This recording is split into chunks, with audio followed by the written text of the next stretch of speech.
Good afternoon, everyone, and welcome to this month's HubSites webinar. My name is Karen Arthur, and I work in the marketing team here at Hub24. Today, we're joined by Ray Jaramis, who is co-founder of XY Advisor and was 2018's Young Leaders in Finance Financial Advisor of the Year. In his presentation today, Ray will share his thoughts on how psychology can support financial advice. So without further ado, I'd like to hand over to Ray. Thank you very much.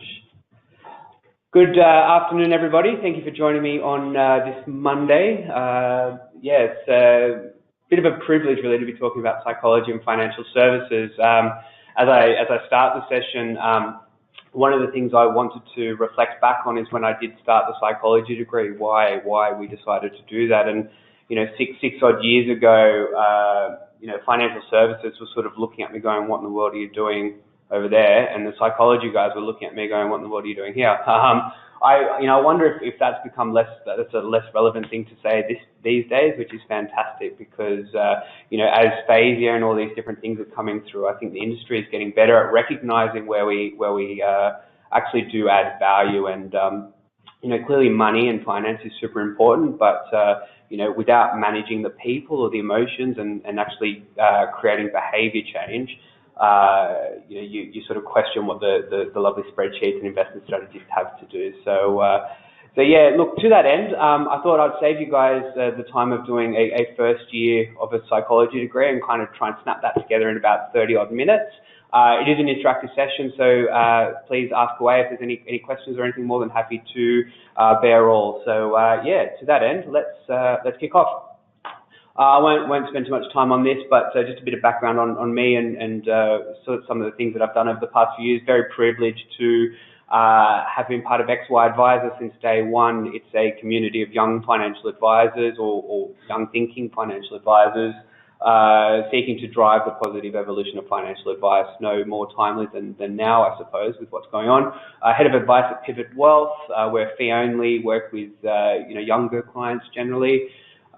Which is going really well. Did my degree at the Australian College of Applied Psychology and have also spent time as a research affiliate at UCID, which is kind of meshing the two worlds together. So I spoke earlier about the finance guys not understanding what the psych guys were doing. I was kind of just a conduit between that and the academic space, and have some white papers that I hope to see published before long, which would be interesting to share as that happens.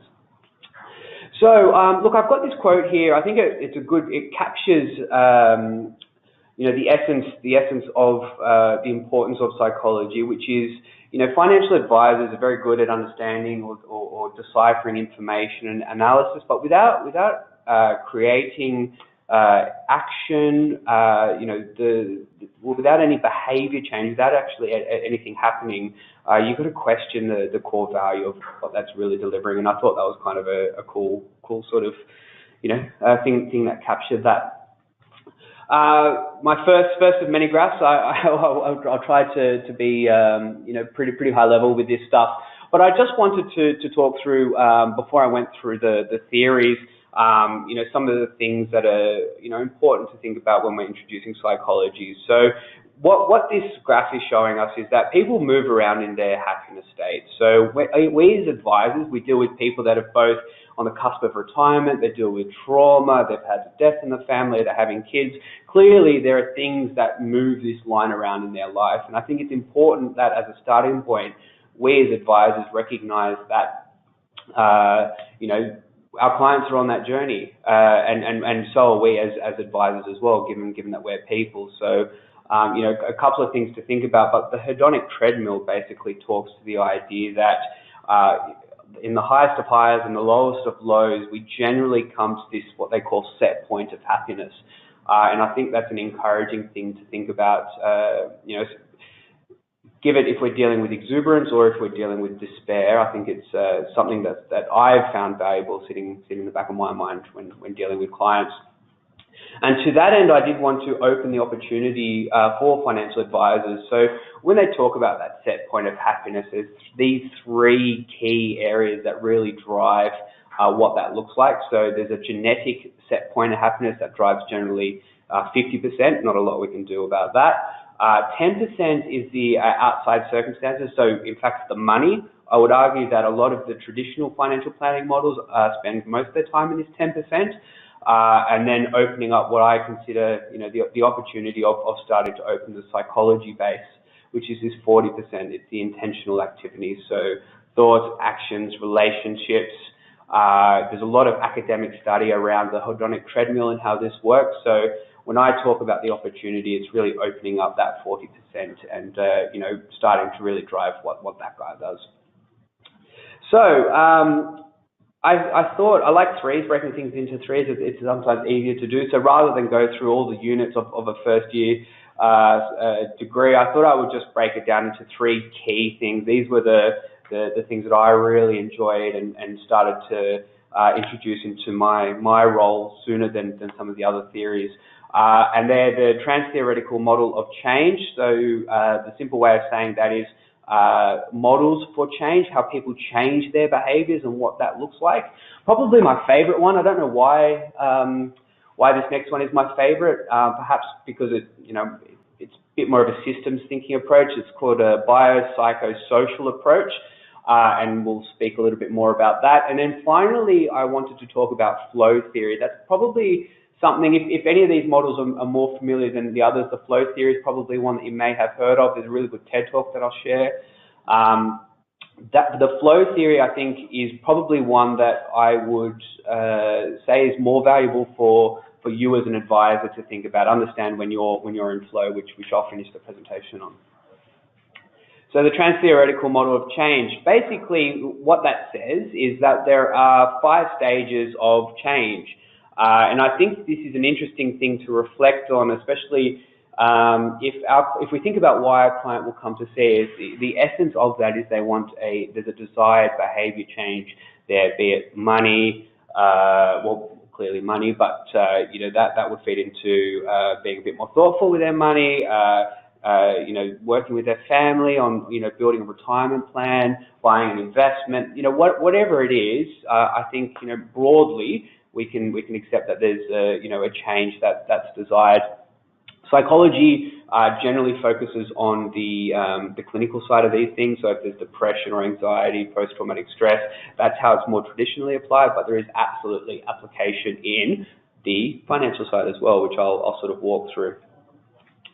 So yeah, again, something that I think is thoughtful as well when we talk about behavior change is it's not necessarily linear, right?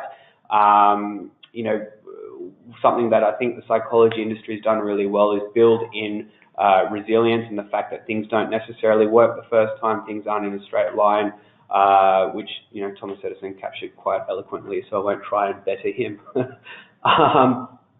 Cool, so the first one is the first stage of change is pre-contemplation. And this is where people aren't necessarily ready to accept that there is a behavior change needed. So they're unaware that they have a problem. They're unable to see their negative consequences, be that overspending. Think about somebody that might drink too much, smoke, maybe haven't thought about their financial plan in the right way. They underestimate the benefits of actually introducing a new change. They're resistant, unmotivated. These are people that probably aren't knocking on the door coming to talk to you. The reason I put it there is because, especially if we're dealing with families as an example, one part of that couple might be in the pre-contemplation stage. Certainly family members, people around them might be there. So, yeah, I thought that was clearly a good start, good place to start. The next piece is around contemplation. This is where people are starting to think about it. They're thinking about making change over the next 6 months. They're aware of the pros. They're acutely aware of the cons, so starting to weigh in on them, and they're starting to think, and these are the people that make the New Year's resolutions. Like, I need to do something, and I need to do something sooner than later. So, for me, I think this is interesting. If we think about the messaging for people before they come to see us, if we send out emails before a first meeting, as an example, we might recognise that they're in a contemplation stage. And to that end, if there's anything that we can do to help create that motivation, then clearly that's beneficial. This is where I think a lot of us, without taking the time to think about it properly, is actually where we assume people are, and it's that they are already ready to make the change. It's not necessarily the case, you know. As I've got here, people say things like, there's something I need to do about it, this is serious, something has to change, what can I do? All sorts of research in this phase. People are now taking small steps towards stopping what they've been talking about, that they need to stop. All too often, people skip this stage and try to move directly into action phase as well. So, you know, preparation is certainly a stage in and of itself. You know, for us, this is where we're building the financial modelling or the plans or something along those lines before we actually start implementing. But yeah, really an interesting piece there. This one's pretty straightforward. You know, we've built the track to run on. Now we're running on the track. This is, you know, once we've kind of got that statement of advice signed and we're now working with a client, they're in the action phase, which interestingly is considered the shortest of all the stages. You know, I think before I saw this model, I would have assumed or presumed that action is the ongoing state, but it's actually not the ongoing state. The ongoing state is the maintenance phase. And this is where people are doing it for at least 6 months. So this could be, you know, if you think about your own businesses and the things that people do differently once they've signed, you know, that engagement piece with you, you know, clearly, you know, there's a lot that happens there and a lot of changes there. In my world, in financial advice, we're looking at different banking. We've probably got some different investments going on. You know, there's a lot of coaching that goes on. We recognise that this is, you know, an adjustment for people to, as they say, find their new norm. Interestingly, you know, the academics suggest that this stage will last around 5 years, which is kind of staggering, right? If we're, you know, 5 years from retirement or 10 years from retirement, you know, this takes up a lot of real estate for people. So, you know, as advisors, recognise that we're not stuck there. We're actually spending a lot of time here. Yeah, so they're the 5 stages, pretty straightforward. But actually, where I think the gold is in this model is in a stage that I've not yet shown you, which is actually the relapse phase. And this is kind of, for me, where the heart of it all is. So if we look at those initial stages, we now look at relapse, and this is creating the expectation that it is okay to relapse, and it's actually expected. You know, statistically speaking, most people will relapse when they have a behaviour change. So then, as an advisor, what are we going to do to help, you know, fix that relapse? You know, perhaps I would question you know, if you're only catching up with your clients or speaking to your clients once a year, as an example, and there's a relapse that happens in the first or second month of that year, you can start to see that, you know, gee, there's a lot of work that needs to get done to get them to go back around that wheel. So recognizing that relapse is something that should be expected is an important thing for us to think about when we think about how we build engagement models with our clients.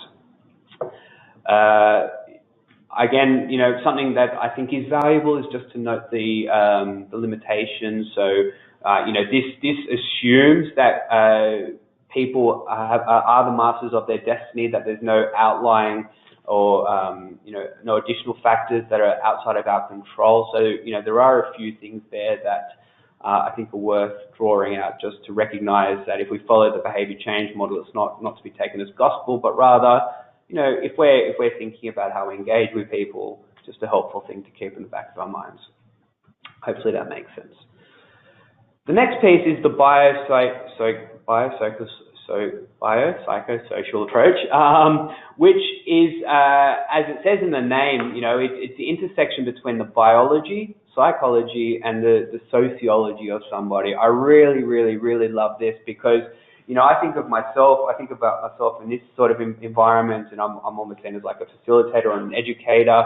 But if you put me, you know, on the weekend, I'm a soccer player. You know, Monday to Friday, I'm an advisor. At home, I'm a fiance. So there's all sorts of different sociological influences that influence me. You know, clearly there's the psychology or you know, my thoughts, my heuristics that sits there. But then again, there's my biology as well, which, you know, is that preset. So there's really 3 layers three layers to any sort of individual person or circumstance, which you know, is really sort of fascinating.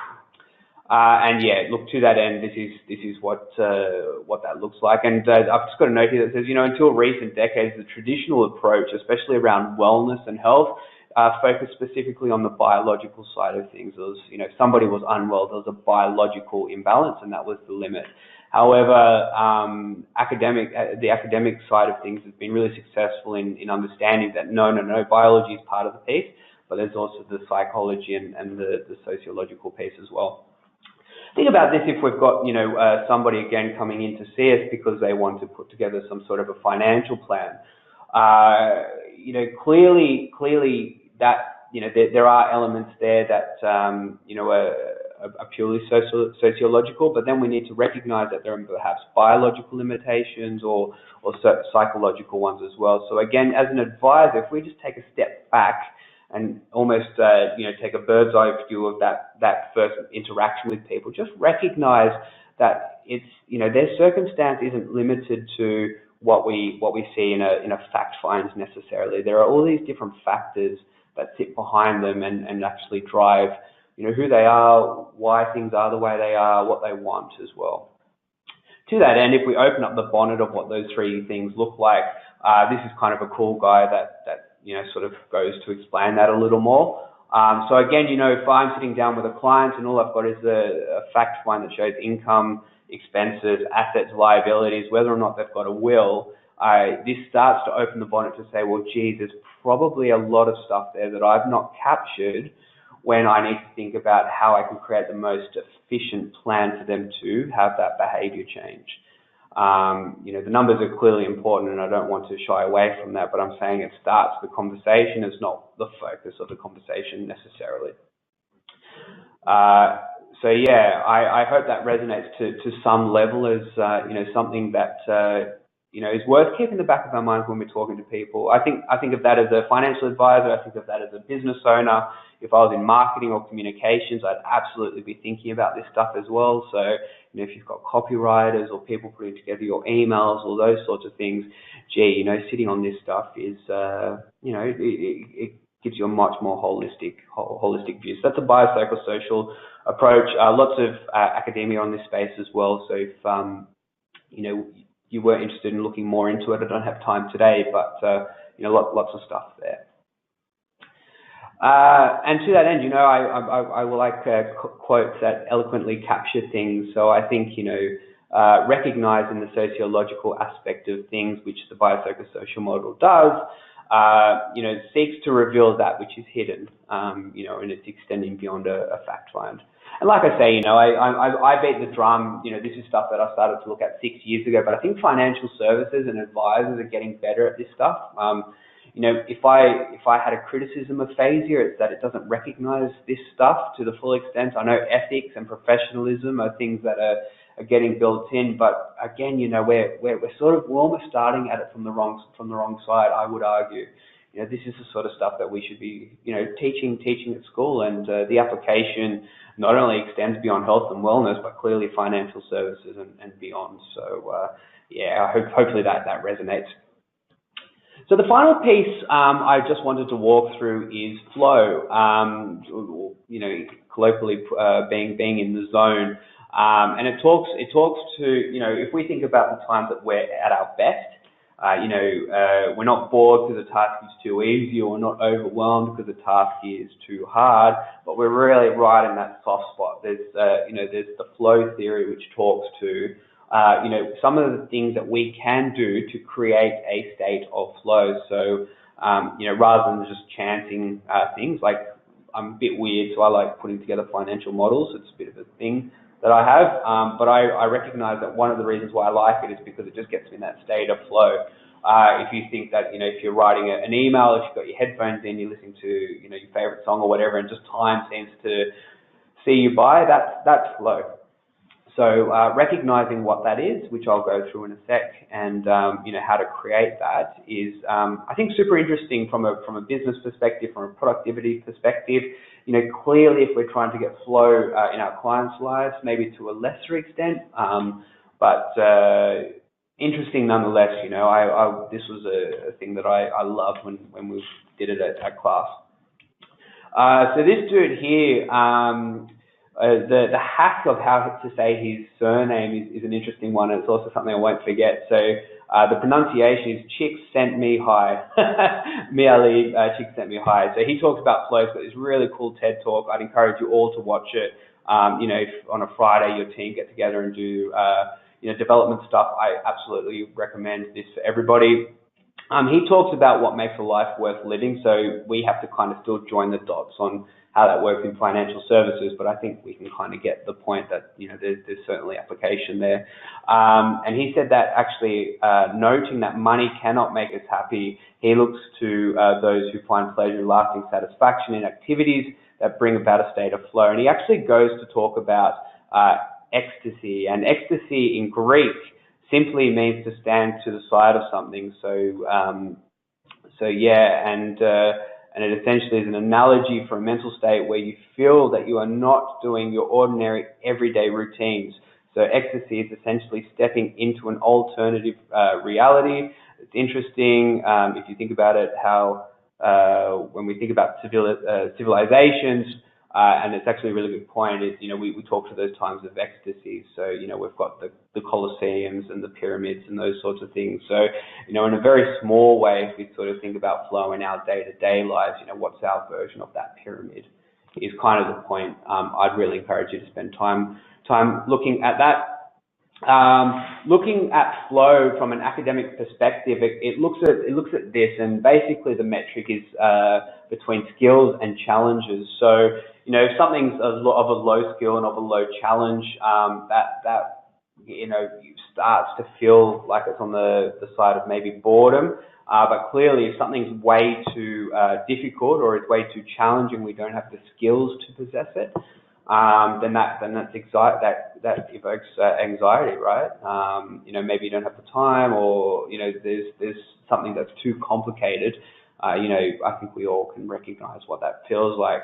And what this says is you don't necessarily want something that's of low skill requirement and is of low challenge, which puts you right at the bottom. In fact, what you're trying to do is move all the way up into that top part where you are doing something that is technical, or something that is difficult, and something that requires a lot of skill. My version of that, I'm sorry to say, is putting together financial models. My fiance is thrilled when I do that on the weekend, but I think about musicians, absolutely. If I was a writer, I think actually it's kind of an interesting one to think about. If you need to write a blog or something, you start at that apathetic spot. It's something that it's almost boring, right? You can sort of recognize that, but until you find something that gives you that little bit of thing to write about, whatever it is, you move up that scale into that flow piece. And the challenge for us is to try and build that into our everyday lives. Some key characteristics of flow is that it requires complete concentration on the task, clarity of goals and reward in mind, and immediate feedback comes through as well. So, that I think that's a big one. Transformation of time. So time either speeds up or slows down. That's certainly a big one. Again, I'm far from a professional athlete, but, sometimes at soccer, my coach will tell me at halftime that he's been screaming at me for the past half an hour and I haven't heard a thing because I'm in that state of flow in my own way in Division 2. Effortlessness and ease is something that comes through in that. There's a balance between challenge and skills. Action and awareness merge, losing self-consciousness, rumination. There's a feeling of control over the task. Look, I won't bang on any more about it, but flow, watch the video, super interesting. Look, they're clearly starting to teach you stuff in, the psychology space. They're absolutely spending time on it. But, more broadly, something that I think is really interesting for financial services as well. So guys, in a very quick kind of 25, 30 minutes, that's my, key 3 things that I picked out of the first year of psychology. I feel like I've kind of saved everyone a chunk of time there, but, I've barely scratched the surface on some of these things. So, the task for us now is to start to recognize how psychologists or how, sister fields in different sort of competencies, how they're engaging with clients and what they're seeking to do and how we can then feed that back into financial services. I think FASEA, I think the Royal Commission, I think all of these things create part of the conversation. I think unfortunately, they tend to look a bit back towards the rearview mirror. If we look to simply only our peers for solutions, Unfortunately, I suspect that we're going to be coming up with a similar sort of thing. So, to that end, I would encourage you to, perhaps look at psychology, look at your own version of what psychology is as well, and see what that is. Some of the key things that I got out of this was the power of being introspective. I think, for myself now, we talk about ethics in financial services. This is my beating drum moment. But, one of the reasons why I think I stand in a position of authority to talk about ethics when I talk to my clients is because I recognize where I fit in those metrics, so that, when I'm putting together a financial plan or when I'm working with somebody in their financial life, I'm not giving them too much of my stuff.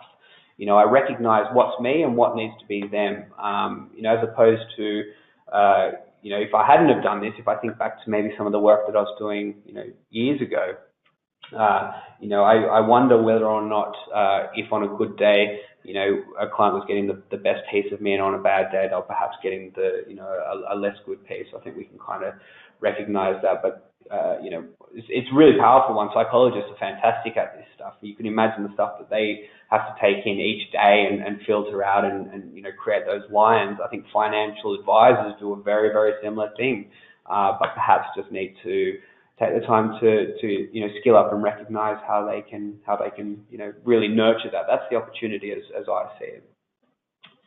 Cool. And look, guys, just a quick one as well. xyadvisor.com. We're busily building an education framework for financial advisors on stuff that we see as leading edge. So we're in early days, but jump onto the Facebook group. Let us know what you'd love to see, or if you've got an idea, or your version of success. Would be delighted to help you build a course or something along those lines. But with that, hopefully it was helpful and something interesting to think about for Monday. Great. Thanks, Ray. So guys, now we're going to open the lines up to questions. So if you have any questions for Ray, please use the webinar control panel to send them through, and we'll answer them the best we can. Looks like we've got a couple of questions that have come through. You mentioned the model for change, and that as a process, change is not necessarily simple for most people, and perhaps for some people it can be confronting. What are some of the ways that advisors can help their clients make behavioural changes to better their financial position? For sure. I think something that I had done was I really sat on the piece where recognising that people aren't necessarily always in that ready part of change. So actually thinking back earlier. So, it sounds silly because we look at this stuff every day, but, if someone has taken the leap to contact you or, spoken to a friend about a financial advisor and, that's joined up to your mailing list or whatever, give them a little bit of positive reinforcement and start to build in, little things that encourage people. It's a journey. For us, it's not so big necessarily because we do this stuff every day, but, people generally only ever have one financial plan, right? So, it's kind of us, and doctors is like the biggest stuff in people's lives. So recognize that is something that I would think about. To that end, lots of really good books, really strong questions as well, I think is something that advisors can think about. So yeah, they're probably some key things that jump out at me. Great. Thank you. One more question. The advisor-client relationship can be quite personal, especially given that sharing the details of your financial situation can be daunting for most people. Are there any tools that psychology can give advisors to help them build a relationship of trust with their clients? Yeah, I would encourage everybody to read a book by Herman Brody. He talks about the trust equation and why people work with particular people, and something that he bangs on about, and it actually was counterintuitive for me because I'm a bit of a private person, but one of the ways that you can help build trust in a relationship is actually sharing with people a little bit about yourself, and showing that vulnerability. At the essence of it, it's people need to take a leap of faith, and they're vulnerable when they work with you. So if you give them a little bit of yourself and show them a little door into your vulnerability and trust them with that, and you take that first little step, it makes it easier for them to make that leap over to you. Yeah, bit of reciprocation. 100%. Yeah.